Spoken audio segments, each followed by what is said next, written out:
Past 11 hours, Sunshine FM. Brad Everton, psychologist, is in the building. Good morning to you, Brad. Good morning, Cam, and thanks for having me. Yeah, we've talked to you before about all sorts of things, but we're looking at stress at Christmas time today, aren't we? Absolutely, and it's all the stresses that people feel over this time of the year. Cam, they do call it the festive season.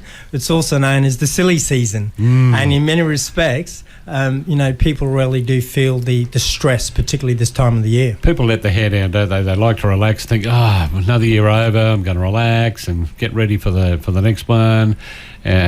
Sometimes have too much to drink, too much to eat, all sorts of things, and then have to get with family, and that can cause all sorts of problems. And you've identified a really good point there when it comes to family.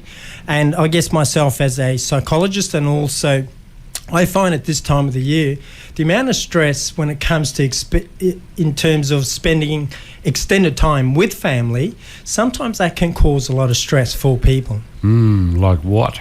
Just opening up old wounds and that sort of thing? Well, often it's the case that when it comes to spending time with the extended family, it's often the case where you may not have seen family members, and it's with family, we don't necessarily always have to like family, but in essence, it's just that pressure. It's also the expectations in terms of attending social gatherings. It might be attending these social functionings with family. Yeah, with me, I'd rather stay home and do nothing. A lot of people would, but sometimes, it doesn't have to be a hassle, does it? No, it doesn't have to be a hassle at all, and it's just about having the right frame of mind. Just reminding ourselves that it is that time of the year. It does cause a lot of stress for people, but I think the key thing is to go in there with the positive attitude, go in there with the positive frame of mind, but also, when it comes to a nice little tip when it comes to these social gatherings, because people often feel that at these gatherings you might be questioned, you might be criticised, and they may have to explain, how the year has been, particularly if it's been a difficult year. But one of the things that I would encourage people to do when you're at these social gatherings and these family gatherings is to look for something in common with the person that you're engaging with, and that will make it a lot easier. Like politics, religion, all those good things.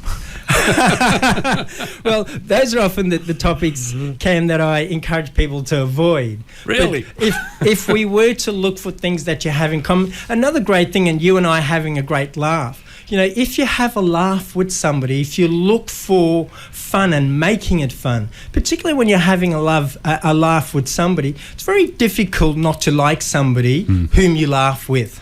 Yeah, that's true. So try and keep it happy, keep it friendly, go on with the positive attitude and positive mood, and things should be okay. Oh, certainly. And in my book, I'm also an author, and my book is called On Track Parenting. But what I encourage people, and I've got a chapter in the book, which is the secret to solving people problems.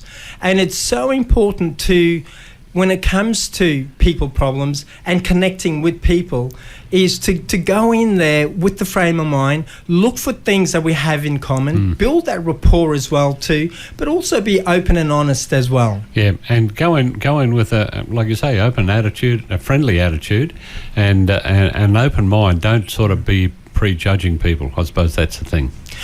Definitely, you don't want to be prejudging people, and go and learn from them. And I think that's another key point. If we go in there looking to learn, everybody has something different. Everybody has something that they can share with us, and find the wow, find the uniqueness in other people. What you will find is when it comes to that stress around the social gatherings and those workplace gatherings and those workplace Christmas parties, if you look for that, go in with that as your plan. And don't talk yourself into a bad time.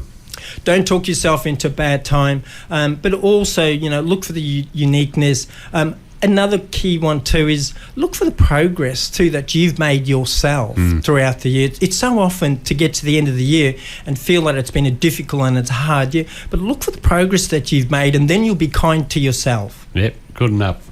Brad, thanks for joining us today. Hope you have a good Christmas, and hopefully we'll catch up on the new year sometime. Love to. Thank you, Cam. 23 past 11 now at Sunshine FM.